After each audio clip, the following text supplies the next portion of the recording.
There's been a lot of support for the transformation because 6 months have gone by, and the donor community in general has come out in a very supporting way for and they believe in the transformation and what has been done. So this was an important part because we lost trust of the donors, and as you know, some donors actually cut temporarily their funding. So there was disarray there, and what we have today is very committed donors. It's also true that those committed donors are going through strains in their economies, and that is a reality. But we are seeing the same commitment that was there 10 years ago when the fund was created, and that's very encouraging. So that's one way of looking at the fund today through the donors. A very important way of looking at the fund is the implementing countries. And the implementing countries have gotten very good at the war. They're doing fascinating things. The knowledge has been transferred from the north to the south. If you want to know how to fight these diseases, you don't go to Imperial College anymore as the only source. Today, the knowledge in the countries is fascinating, and you know that. And this is not a minor change. But that group of stakeholders, the implementing countries, suffered a very unfair situation, which was to have doubts as to whether, at one point, of where the fund was going to, and if they had continuing support, and what the cancellation of round 11 meant. And so there was a lot of anxiety out there. And now we're trying to give that group of stakeholders a sense that the fund is in good shape. The fund has funds. We'll be investing over the next 18 months close to $7 billion. We were able to fund entirely the transitional funding mechanism that was put in place as a result of the cancellation of the of round 11. And as you know, we have announced that we have some additional funds that come from that increased confidence by the donors. But I think we still have to work more closely with the implementing countries so that they feel more confident that they can count on the fund. But it's also true that even though we have money and we have a large investment program, the demand is very high and we need more.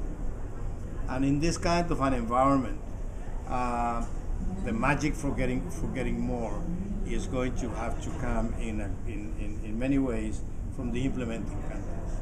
The implementing countries coming out and expressing what their demand is and how much they need in terms of meeting that demand, and convincing the world that they're very serious about it and that they have the capacity to attend that demand. And if they don't have the capacity, to be able to express very clearly what capacity has to be built and how, so that we can go after that demand. So those two groups of stakeholders, I think one of them is very settled, very committed. The other one we're working on and are very optimistic. There's two other sets of stakeholders that have to be looked at to answer the question of how the fund is doing. And one of them is civil society. Because we don't just invest in country programs. Yes, we do that. But what works when we invest in country programs is having civil society as part of those programs, because that's what works.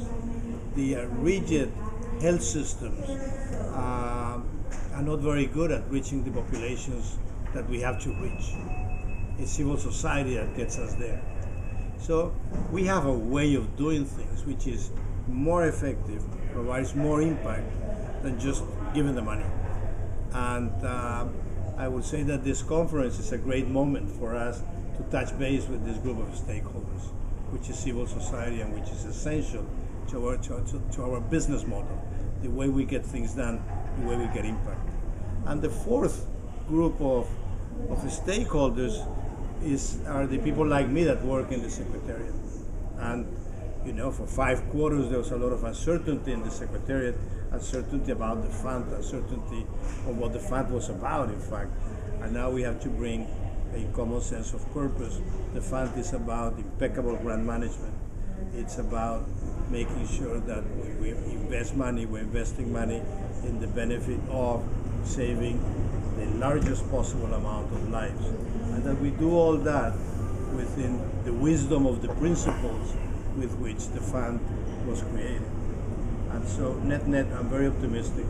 And I think the four general groups of stakeholders that form the fund, in addition to the final patients that are the beneficiaries of what we all do, is being addressed well and are responding well.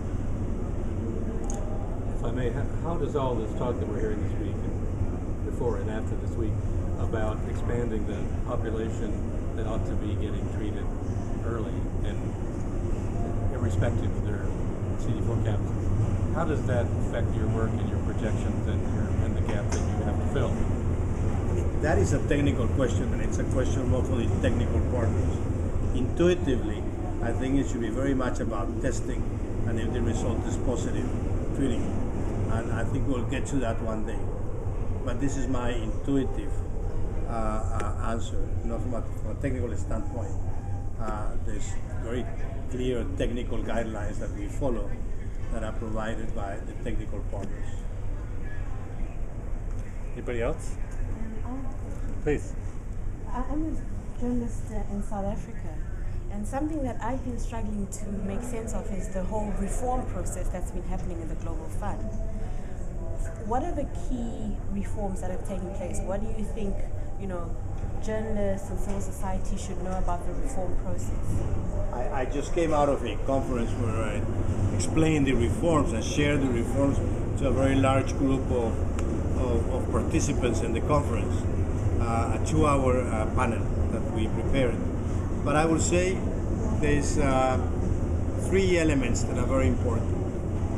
One of them is that we move from being Geneva-centric and know-it-all to an entity that truly understands the implementers, the countries that are doing the real war against the diseases, and that we're there not only investing and providing the money behind their programs, but that we facilitate that work. And I think that's very important. And that's at the core of the reforms. And I call that organizing to deliver. And of course, I'm summarizing something that is a little bit more complex. But it's about not being this know-it-all Geneva entity, but an entity that is responsive to the implementers. Another element is very important, which is in any environment, especially in this environment, the donors want results, and they want their money taken care with the same care that a taxpayer takes care of their money, and they want to have clarity that that is taking place. So another element of the reform is investing with quality, investing for results. It's very much the strategy that we're implementing, but in simple terms, is investing strategically where we can get the best results. And in doing that investment, that we're making sure that every penny goes to what it was meant to do, which was to save lives. And that's the risk element of it. And a group of stakeholders is holding us to the ground on that aspect. And then the other aspect of the reform is about our core business, which is grant management. And so I talked about one aspect, which is investing strategically. And how do we put the money to work for the countries? And how do we allocate the money to the countries? But there's 3 other elements. How do the countries apply for the money? And another one is, once they apply and once we approve the money, the grant, how do we process that? How do we do that effectively and with quality? And in a way that we are accountable to explain to the world that those investments have been done strategically. And the 4th one is, once we disburse the funds, how do we monitor that money and that investment in a way that is not intrusive, but at the same time answers the basic questions that are required from us, which are, where is the money? Is it being used for what it was planned to? So did I answer your question? I might ask just to follow up to this one. I apologize, I've got a problem in my throat, so No if you problem. can't hear me, I'll Yeah, try we and can hear you, no problem. Everyone agrees about the fact that the money has to be used in a proper way and without being going to another thing that the thing he was disbursed for. But especially NGOs and so on have raised the issue that for some expenses that you may not, it's not in the real life not always possible to have a receipt for something because in a setting, in a poor resource setting, it's not always working the way it works in, let's say, other countries. So how can the Global Fund stick to its principles and the one you've summed up just a moment ago, and also take in account the reality of the ground, of the field, without putting those NGOs or others in a position where they can't cope with the rules? So it's got to do with two comments I made, and I love the question. And one of them is, if you're Geneva-centric, you don't know that you have to cross a river in a canoe sometimes, and that the person that is rowing in that canoe doesn't have a bunch of receipts anywhere because they get wet anyway, and they probably don't know how to write. So that's being Geneva-centric. But it's got to do with in the reforms with the fourth stream that I mentioned, which is how we monitor the activities in the field, and so we have to. That's not a big problem, but it has become a big problem. So we will solve that. We will understand that, and there's ways of doing this. We're not the only entity doing business in countries like my country, Colombia. It's been invented. We just have to get out of Geneva and solve this petty stuff, which has become big. I agree with you. Did I answer your question? Yeah. That's not the biggest problem. No, it's a big problem, but it's the easiest one to solve. It's not a big problem for us, maybe, but on the field it may be a big problem. No, I can tell you a case. I was visiting a TB center with Bill, in fact, and we got there, and they bring the patients, which is generating demand, to be tested. When they come, a lunch is offered to them. Now, there was a wonderful woman that had a house about 20 feet away from this center and made this fantastic lunch, full plate, the real stuff, the food that these people would like, but she didn't give receipts out. So they had to go 2 miles away to eat some fast food that they didn't like because they had to present a receipt. And the lunch was infinitely cheaper than that. So it got messy, and we just have to solve it. But that's exactly the example that you're referring to. How many countries so far have cut their contribution to the Global Fund because of the crisis? How many countries have cut their contribution to the fund because of the crisis? None. Not because of the crisis. Two countries, Spain and Italy, at some time in the past, stopped their contributions. Spain, in very difficult circumstances, have announced that they will come back and contribute, which is admirable given the situation. But because of the crisis, and I don't know what you're calling the crisis, but because of our problems and image problems last year, the countries are all back. And back strong. Yeah, please. Sir, young people, especially young people living with HIV, has become a more important stakeholder, especially in the Global Fund. Given that we have Global Fund has having new directions right now, we as young people, where can we enter? How can we work with Global Fund? How can we work together in terms of getting more access to ARVs and to all, especially in grants? especially from young people living with HIV in the developing South? Yeah, the question is difficult if we don't get into country-specific situations. But if you're talking about beneficiaries, final beneficiaries of our efforts through the country programs, I would have to get specific in one country or another to tell you what will be done. But I think young people that are living with HIV and are being treated will be superb SRs and SSRs and even PRs because you will know so much. So I would very much welcome those opportunities. Just a follow-up question: how can we participate more in the process, like in the governance, in the decision-making process? Well, you have in the board a representation of people living with HIV, if that's your question. And then in addition, there's other representatives.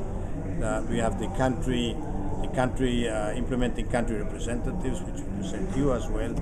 And then we have civil society from the north and the south, and they're all also there. So I think you're well represented in the board.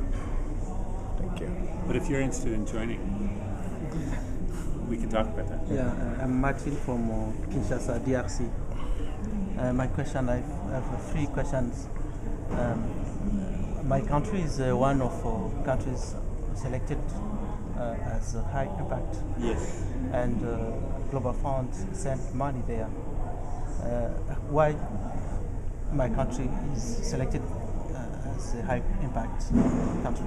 How explain it? Yeah, so we selected 20 countries, and these 20 countries account for 70% of the burden of the three diseases, and the DRC is one of them. And so is India, and so is Indonesia, and so is China, and so is Nigeria, Mozambique, and some others.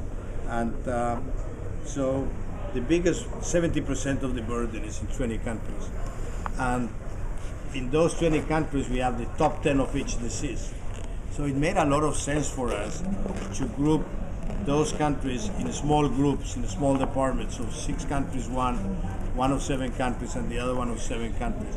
2 of those 3 groups are in Africa, because you will get special attention, and we can become especially good at serving the needs of those countries, because that's where the largest burden is. So in terms of investing strategically, that makes a lot of sense. But it's also good for another reason.